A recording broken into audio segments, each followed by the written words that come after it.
ಅತ್ಯಂತ ಹಿರಿಯರಾದಂಥ ಶಾಮನೂರು ಶಿವಶಂಕರಪ್ಪ ಅವರನ್ನು ನಾವು ಕಳ್ಕೊಂಡು ಇಡೀ ನಾಡೇ ಇವತ್ತು ದುಃಖ ತಪ್ತವಾಗಿದೆ.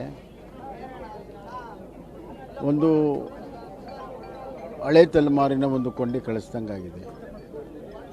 ಅವರು ಅತ್ಯಂತ ಸರಳ ವ್ಯಕ್ತಿತ್ವ, ಎಲ್ಲವೂ ಸಾಧನೆ ಮಾಡಿದರೂ ಕೂಡ ಸಾಧನೆಯ ಗರ್ವ ಒಂಚೂರು ಇರಲಿಲ್ಲ.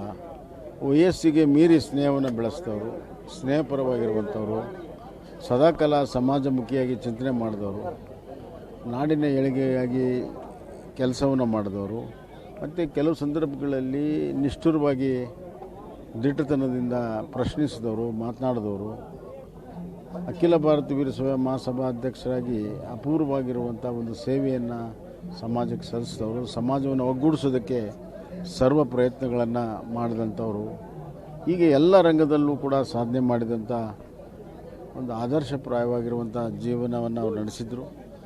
ಅವರ ಅಗಲಿಕೆ ಇಡೀ ನಾಡಿಗೆ ನಷ್ಟ ಉಂಟು ಮಾಡಿದೆ. ವೈಯಕ್ತಿಕವಾಗಿ ನನಗೆ ತುಂಬಲಾರದ ನಷ್ಟ ಇದೆ. ಅವರು ಹಲವಾರು ಶಿಕ್ಷಣ ಸಂಸ್ಥೆಗಳನ್ನು ಕಟ್ಟಿದ್ದಾರೆ, ಆರೋಗ್ಯ ಕ್ಷೇತ್ರದಲ್ಲಿ ಸಾಧನೆಯನ್ನು ಮಾಡಿದ್ದಾರೆ. ಅವೆಲ್ಲವೂ ಕೂಡ ನಮಗೆ ಆದರ್ಶ ಮತ್ತು ಮಾರ್ಗದರ್ಶಕವಾಗಿದೆ. ಅವರು ಹಾಕಿಕೊಟ್ಟಂಥ ದಾರಿಯಲ್ಲಿ ನಡೆಯೋದೇ ನಿಜವಾದ ಶ್ರದ್ಧಾಂಜಲಿ ಅಂತ ನಾನು ಭಾವಿಸ್ತೇನೆ. ಅವ್ರ ಆತ್ಮಕ್ಕೆ ಶಾಂತಿ ಸಿಗಲಿ.